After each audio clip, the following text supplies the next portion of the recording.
आइए, सुनिए, देखिए, समझिए सनातन सत्य। जैसी दृष्टि वैसी सृष्टि, दृष्टि विज्ञान। कुदरत, कुदरती रचना एवं कुदरत के कानून से शाश्वत सुख की प्राप्ति। जोधपुर के परम पूज्य महात्मा उपासक प्रोफेसर डॉक्टर सोहन राज तातेड़ के निर्देशन में सनातन सत्य। जैसी दृष्टि वैसी सृष्टि, दृष्टि विज्ञान।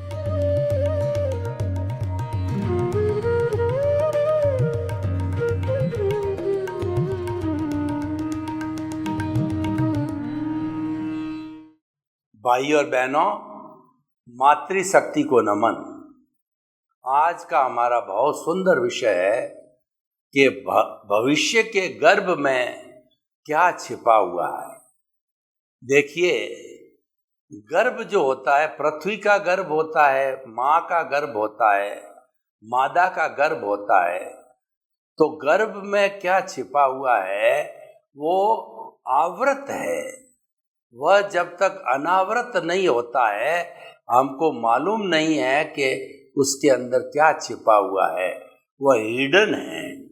जैसे कि पृथ्वी है, पृथ्वी माँ के गर्भ में हीरे, माणक, मोती, पन्ना, पानी, पेट्रोलियम, यानी जो कुछ भी मिनरल्स है, जो कुछ भी फिजिकल तत्व है, वो सारे माँ की गर्भ से आते हैं।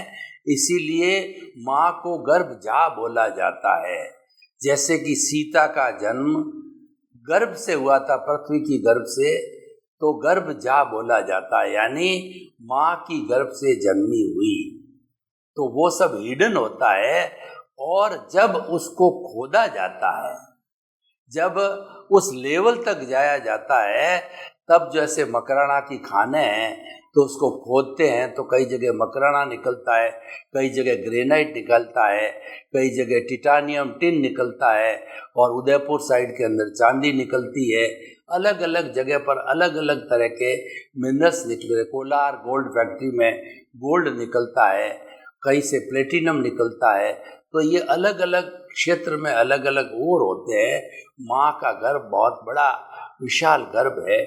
तो उस गर्भ में छिपा क्या है, ये आज का विषय ये है। यानी भविष्य में क्या होने वाला है उसकी जानकारी किसी को नहीं होती है, क्योंकि भविष्य जब आता है, जब अनावृत होता है, तब मालूम पड़ता है। लेकिन हम आपको एक इक्वेशन बताते हैं कि वर्तमान हमारा प्रेजेंट काल है, वह अगर अच्छा है, प्रेजेंट काल का अच्छा होने का मतलब ये है कि हमारा पुण्योदय है, हमको सब सुख सुविधाएं मिल रही है, और हमको रेस्पेक्ट मिल रहा है, आदर मिल रहा है, समाज में हमारी चलती है, हमको सातों ही सुख है। सात सुख कौन से होते हैं कि पहला सुख जो है निरोगी काया, शरीर का स्वस्थ होना। दूसरी सुख स्त्री आज्ञाकारी, घर की जो पत्नी होती है वो आज्ञाकारी होनी चाहिए। तीसरा है घर में माया, वेल टू डू होना चाहिए। चौथा सुख है कि अच्छी संतान का मिलना। पांचवा सुख है कि राज में वासो, यानी राजकीय कार्य के लिए हम जाएं, चाहे कलेक्टर हो, चाहे एमएलए, एमपी, कोई भी गवर्नमेंट हो, तो लॉजिकली हमारी बात सुने और हमको अच्छा व्यक्ति समझ के, एक विशिष्ट व्यक्ति समझ करके हमको तवज्जो दे, राज में वासो। और दूसरा जो है घर में वासो। घर में वासो का मतलब आपके जितने भी बेटे, पोते, बहुएं सब है, आपकी बात पर तवज्जो देते हैं, आपकी बात को रेस्पेक्ट करते हैं। और सातवां सुख है धर्म में वासो। आपका मन धर्म में लगना चाहिए, राम के स्मरण में लगना चाहिए, ईश्वर प्राणी ध्यान में लगना चाहिए, ईश्वर भक्ति में लगना चाहिए, भीतर विराजमान शुद्ध आत्मा भगवान उसका रियलाइजेशन करने में लगना चाहिए। तो हमारा वर्तमान में जिसको सातवां सुख प्राप्त है, इसका अर्थ यह कि उसके पुण्योदय है। तो ये मान करके चलिए कि ये वर्तमान में कहाँ से आया। ये वर्तमान जो आज है वो हमारा पिछले जो जन्म में जो हमने ध्वनि की थी उसकी प्रतिध्वनि है। ध्वनि की प्रतिध्वनि का अर्थ क्या होता है कि खुला कुआं है, उस कुएं के पास जाकर के आप बोलिए कि तुम एक अच्छे व्यक्ति हो, अंदर से आवाज आएगी कि तुम एक अच्छे व्यक्ति हो। आपने जो कहा ओम, तो भीतर से ओम की आवाज आएगी। और जो आपने ये बोला कि तुम एक खराब व्यक्ति हो, तो भीतर से आवाज आएगी तुम एक खराब व्यक्ति हो। यानी जो ध्वनि की जाती है उसको इको करके प्रतिध्वनि होती है कि whatever today we are there in the present is the effect of the what causes we have enjoyed in the past life. हमने पिछले जन्म में कैसे कैसे कॉजेज डाले थे, अच्छे बुरे, शुभ भाव अशुभ भाव डाले थे, उन सब जो है भावों का कहना चाहिए प्रतिफल है। उन सब भावों का जो हमका उदय और प्रारब्ध है वो हमारा वर्तमान है। तो वर्तमान कुछ भी नहीं है, ये भविष्य, ये भूतकाल की पुनरावृत्ति है, अच्छे या बुरे की। तो हम कह सकते हैं कि आज अगर वर्तमान हमारा अच्छा है, निश्चित ही हमारा भूतकाल अच्छा रहा होगा। और आज अगर हमारे पापोदय है, पापोदय का मतलब हमारे झुग्गी झोंपड़ी का जीवन है।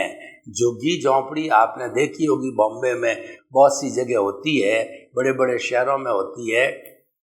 वहाँ पे एक छोटे से मकान में बहुत से लोग रहते हैं, आपस में लड़ते हैं, 2 जून की रोटी बराबर नहीं मिलती है और उनके लेटने की जगह नहीं होती है, मच्छर खाते हैं। रात को जो है वो बारिश का सीजन होता है तो वो टपकता है, और सर्दी में ओढ़ने को पूरे कपड़े नहीं होते, पहनने को कपड़े नहीं होते, यानी सब दिक्कत ही दिक्कत होती है, नारकीय जीवन होता है। इसका मतलब पापोदय, पापोदय का अर्थ होता है घर में कलह। पुण्योदय में तो सातों ही सुख मिले थे, और पापोदय एक्सट्रीम हो तो वो सातों ही दुख मिल जाते हमको। तो इसका मतलब ये पापोदय की स्थिति, इसका अर्थ क्या हुआ कि आज प्रेजेंट में हमारे साथ वो घटित हो रहा है। तो निश्चित तौर में पूर्व जन्म में हमने किसी न किसी को कष्ट दिया है, तो उसकी पुनरावृत्ति आज हो रही है। वो इफेक्ट के रूप में आप हमको मिल रहे हैं, वो परिणाम के रूप में मिल रहे हैं। तो ये हमारा भाग्योदय, ये परिणाम है। लेकिन हम एक फंडामेंटल मिस्टेक कर जाते हैं कि ये तो मेरा पुरुषार्थ है, यानी ये सब कुछ मैंने किया। मैं खुद इंजीनियर बना, डॉक्टर बना, चार्टर्ड अकाउंटेंट बना, और जो है मैंने पैसे कमाए, मैं राष्ट्रपति बना, प्रधानमंत्री बना, मैं बड़ा नेता, मैंने घर बनाया, और ये सब कुछ मेरा ही किया। All creation is done by my self, यानी वो कर्ता बनता है। तो ये जो कर्ता जो बनना है, ये रॉन्ग बिलीफ है, और यही सबसे बड़े दुख का कारण है, और यही कर्म अर्जन का कारण है।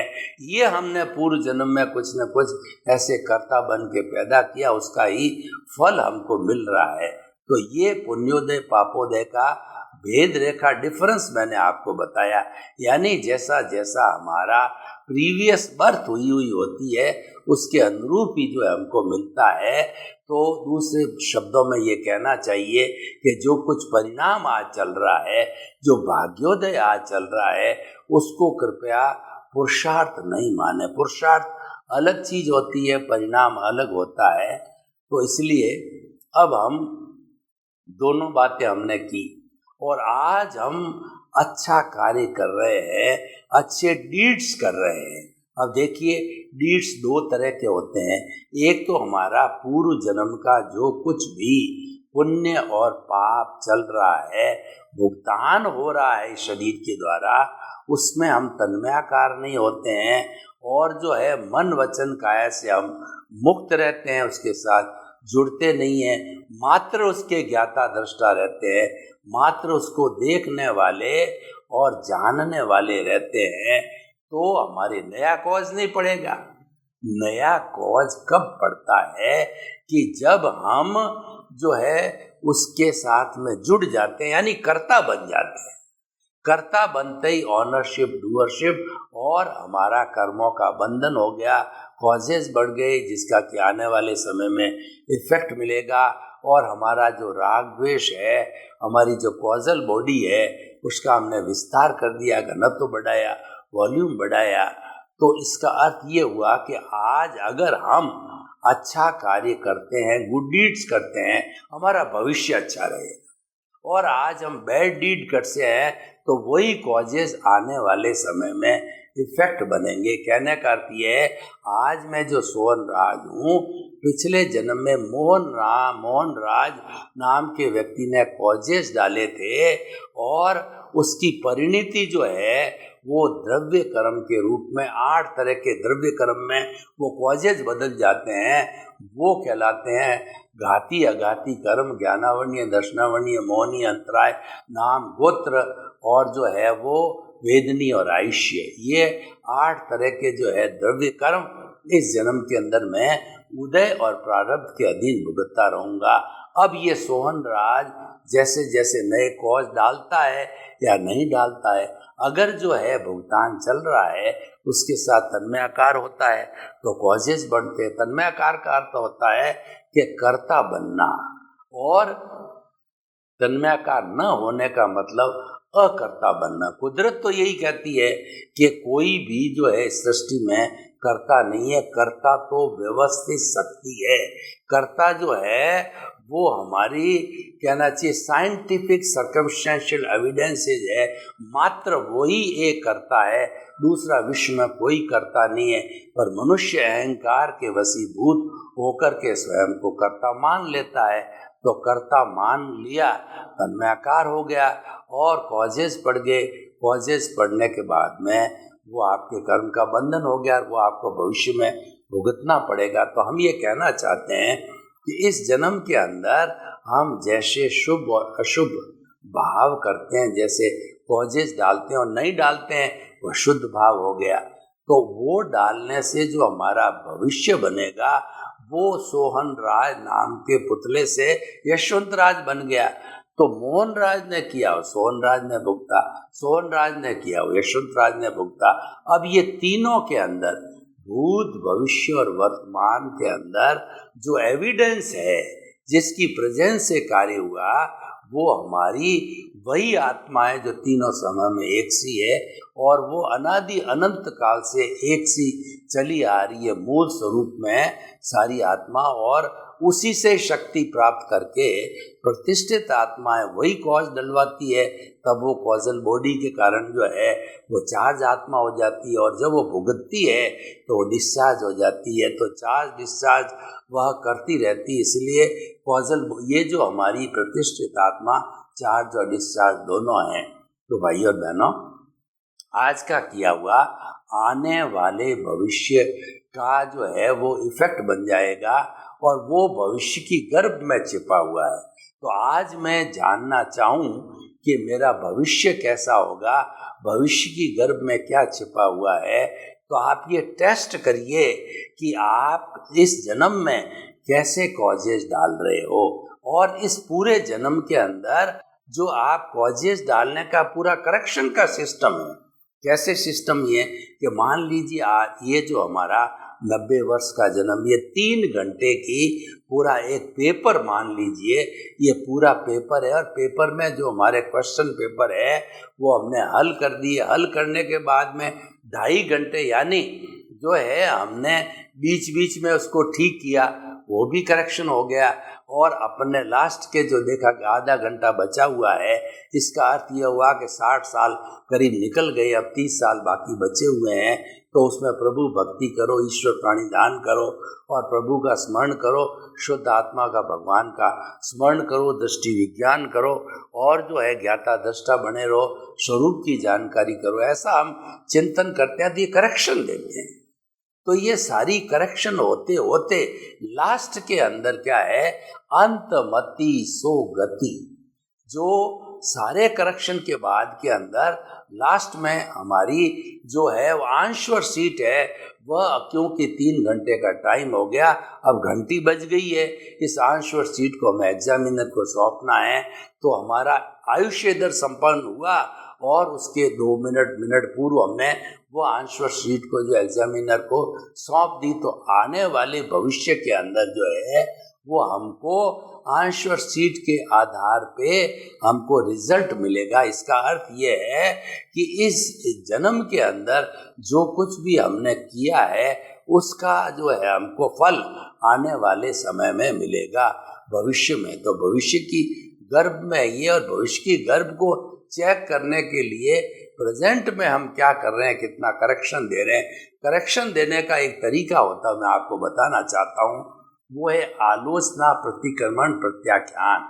आलोचना का अर्थ है कि इस पूरे जीवन काल के अंदर, ये तो हमको पता ही है, जो पास्ट के जो है जीवन का हमको पता नहीं है, क्योंकि वो करने वाला दूसरा व्यक्ति था, फ्यूचर में करने वाला दूसरा हो जाएगा, पर प्रेजेंट में तो सब करने वाले हम वही है, और कराने वाला जो है हमारा परमात्मा है, वो भी सेम है। परमात्मा तो तीनों के अंदर भूत भविष्य वर्तमान में सेम है, लेकिन मान लीजिए इस जन्म में तो दोनों सेम है, तो तीनों कालों की समीक्षा में की जानी चाहिए। तो इसीलिए कि भविष्य के गर्भ के अंदर क्या छुपा हुआ है, तो वही छुपा हुआ है जो आपने वर्तमान के अंदर किया हुआ होता है। देखिए कि सूर्य की तेज रोशनी है और अचानक बादल आ गए, क्योंकि बरसात का समय मौसम बन गया, तो उन बादलों ने जो है सूर्य को ढक दिया और सूर्य का जो तेज प्रकाश था वो अंधकार में बदल गया। ऐसा लगने लग गया कि जो है वो रात पड़ गई है, लेकिन वास्तव में ज्यों-ज्यों वो बादल छंटते हैं, मौसम साफ होता है, तो सूर्य का जो है वापस जो है निकलना चालू हो जाता है। तो ये जो वापस सूर्य दिखता है वो हमको मालूम पड़ जाता है कि ये भविष्य की गर्भ के अंदर क्या छिपा हुआ है, यानी आने वाले समय में प्रकाश रहेगा, क्योंकि वो अंधकार हट गया। तो भविष्य के जो गर्भ को जो अगर चेक करना है तो आप वर्तमान में अज्ञान को मिटाओ। मेन बात यह है कि भविष्य को अच्छा करना है तो इस जन्म में अज्ञान को मिटाओ, क्योंकि मानव जीवन एक ऐसा जीवन है जिससे हम अज्ञान को मिटा सकते हैं। दूसरे जन्मों में हम अज्ञान को लेके कैरी फॉरवर्ड होते रहते हैं, क्योंकि उन जीवों के अंदर इतना डेवलप्ड है मन, बुद्धि, चित्त, अहंकार और आत्मा वगैरह नहीं है जितना कि मनुष्य जीवन में है। तो हम ये चाहते हैं कि अगर जो है हमारा ये सारा जीवन अच्छा बना रहे, तो हमें जो है वो अपने अच्छे अच्छे कार्य करने चाहिए, और नहीं हमारा जो वर्तमान भूत भविष्य है उसकी समीक्षा करते रहना चाहिए। तो इसलिए देखिए कि आज हमारा ये जो है भविष्य के गर्भ के अंदर क्या छिपा हुआ है, इसकी जानकारी करने के लिए हमको ध्यान नहीं रहता है। तो हम क्या है, अधिक से अधिक पुरुषार्थ करें। भविष्य को अच्छा बनाने के लिए वर्तमान का पुरुषार्थ बहुत अच्छा, बहुत जरूरी है, और पुरुषार्थ अगर अच्छा किया जाता है तो निश्चित ही उसका इफेक्ट के रूप में जो है भविष्य हमारा अच्छा रहेगा। तो भाइयों बहनों, हम फिर पुनः इस विषय पर लौट के आते हैं कि भविष्य की गर्भ के अंदर क्या छिपा हुआ है। अगर हम इस एपिसोड को जो है ओपन टू दी ऑडियंस करते हैं, ऑडियंस की इसके अंदर क्या राय है, ऑडियंस के क्या प्रश्न है, क्या जिज्ञासा है, और क्या उसके कहना चाहिए सजेशन है, तो हम ये आपको बताना चाहेंगे कि जो व्यक्ति अगर ये चिंतन करता रहे कि मेरा भविष्य अच्छा बने, तो हम आपको बताना चाहेंगे वर्तमान को कभी भी खराब मत करो, क्योंकि वर्तमान अच्छा है तो ये बात तो पक्की है कि आपका भूतकाल अच्छा रहा जब वर्तमान अच्छा बना, परंतु आपका भविष्य भी अच्छा बने और भविष्य की गर्भ के अंदर क्या छिपा हुआ इसकी जानकारी आप पहले ही कर लो, तो आपका जो वर्तमान है किया गया एक्शन है वर्तमान में किया गया सेवा है, भावना है, वो आप अपने आप बता देगी कि भविष्य के अंदर क्या छिपा हुआ है। तो इसलिए भाई और बहनों, हम इसको 2-3 रूप के अंदर लें। तो पहला तो क्या है कि हमारे आध्यात्मिक जगत की दृष्टि से तो जो है हमारी आत्मा की शुद्धि होती रहे, ये हमको चेक करना है। और यही जो है हमको देखना है कि भविष्य में आने वाले समय के अंदर हम इस आत्मा को मुक्त करके और शाश्वत सुख को प्राप्त करें, हम जो है सनातन सत्य की नींव लगावें। ये तो आध्यात्मिक दृष्टिकोण हो गया। और भौतिक दृष्टिकोण में हम चाहते हैं कि हमारा भविष्य अच्छा हो। भविष्य अच्छा होने का मतलब ये है कि जो रोजगार हम कर रहे हैं वो रोजगार निरंतर चलता रहे। तो इस रोजगार को रोज का रोज आप जो है अटेंड करते रहो, संभालते रहो, देखते रहो, अच्छा बनाते रहो। और भविष्य का प्रारंभ कब से होता है? जब हमारा देहावसान हो जाता है, तब भविष्य प्रारंभ होता है। और उसके पहले तो हमारा वर्तमान चलता ही रहता है। और वर्तमान जो है वह भूतकाल का प्रतिबिंब होता है। तो हम भूत की भी बात नहीं करते, हम तो वर्तमान की बात करते हैं। तो वर्तमान, आप वर्तमान में रहिए और वर्तमान में सब एक्टिविटीज करते रहिए, लेकिन वर्तमान बिगड़े नहीं। क्योंकि हम चाहते हैं कि हमारे भविष्य को भी सुधारना चाहते हैं। तो वर्तमान को जो है हमें बिगाड़ना नहीं। वर्तमान को बिगड़ेगा कैसे वर्तमान हमारा? कि हम जो हमारे साथी वर्ग है, हमारा जो जिनके साथ हम काम करते हैं, परिवार के सदस्य, व्यवसाय के सदस्य, हमारे राजनीति के सदस्य है, उनके साथ हमारा व्यवहार कैसा है। अगर उनके साथ में हमारा व्यवहार जो है वो कमलवत है या जो है हमारा आत्मतुलावत है, तो वो लोग जो है हमारी निंदा नहीं करेंगे, वो लोग हमारे मित्र हो जाएंगे, वो लोग हमारे भक्त हो जाएंगे, वो लोग हमारे मानने वाले होंगे। तो कहने का अर्थ ये है कि हम अगर भविष्य में अच्छे बनते हैं तो निश्चित तौर पे जो हमारा वर्तमान में अच्छे बनते हैं तो निश्चित तौर से हमारा भविष्य में हम अच्छे बनेंगे ही। इसमें तो कोई दो बात होती नहीं है, क्योंकि वर्तमान से जो है हमारा भविष्य बनता है। तो भाई और बहनों, आप देखिए कि भविष्य की आवश्यकता क्यों पड़ती है। भविष्य की आवश्यकता इसीलिए पड़ती है कि वर्तमान का रिजल्ट क्या है। वर्तमान एक कॉज है, उसका इफेक्ट है वो फ्यूचर ही है। हमको हर चीज में ये चिंतन करना पड़ेगा कि मेरे इस एक्शन से मेरे परिवार पे क्या असर पड़ेगा। ये जो असर पड़ेगा ये भविष्य का विषय है। यानी परिवार का कोई भी सदस्य आज अपराध में जाता है, आप जेल में जाता है, तो इसका असर भविष्य पर भी पड़ेगा। भविष्य के ऊपर जो लोग ये पुनरावृत्ति करेंगे कि ये व्यक्ति के पिताजी जेल में गए हुए हैं, ये व्यक्ति जेल में गया हुआ है, ये व्यभिचारी रहा हुआ है, ये चोर रहा हुआ है, इस व्यक्ति का आचरण सही नहीं है, ये व्यक्ति जो है वह जो है वो कहना चाहिए कि दोस्ती के लायक नहीं है। ऐसी ऐसी चर्चाएं जो है वो हमारे जो है वो सामाजिक जीवन में लगेगी। तो इस कारण से जो है हमें भविष्य को अच्छा बनाने के लिए वर्तमान को अच्छा बनाने की पूरी कोशिश करनी चाहिए। हमको भविष्य को सुधारने के लिए कोशिश नहीं करनी है, हमारी सारी कंसंट्रेशन हमारे वर्तमान को सुधारने में की जाती है।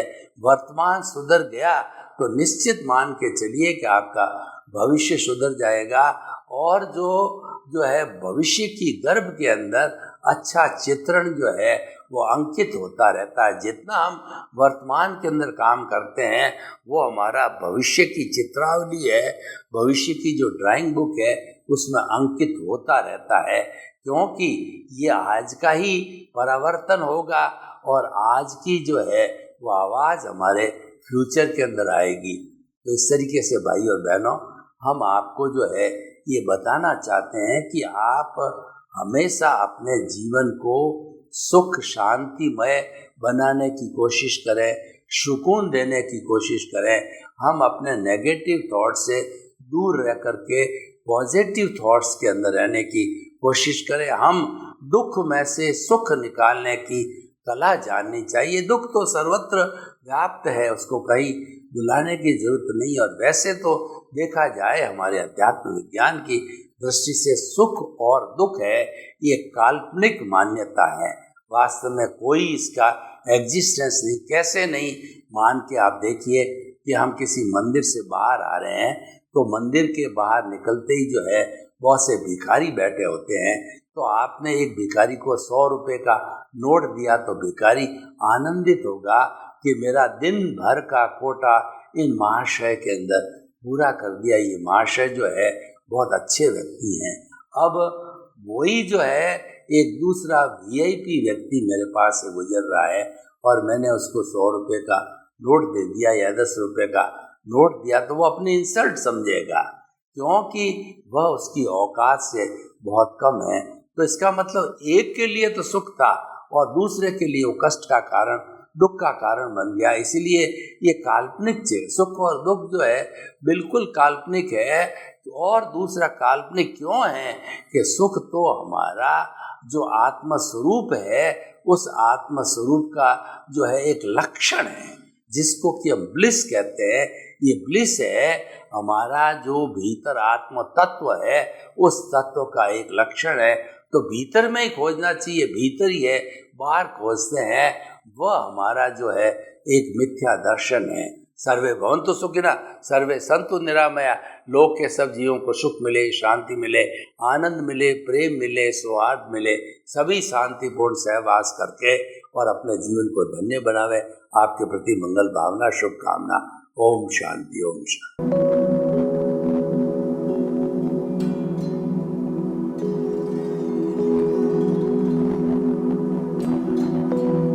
एक ऐसा अंतर्राष्ट्रीय ख्याति प्राप्त मानव जो गुरु प्रेरणा से पिछले 20 वर्षों से वानप्रस्थ जीवन जीते हुए 24 घंटे मानवता की सेवा में संलग्न है।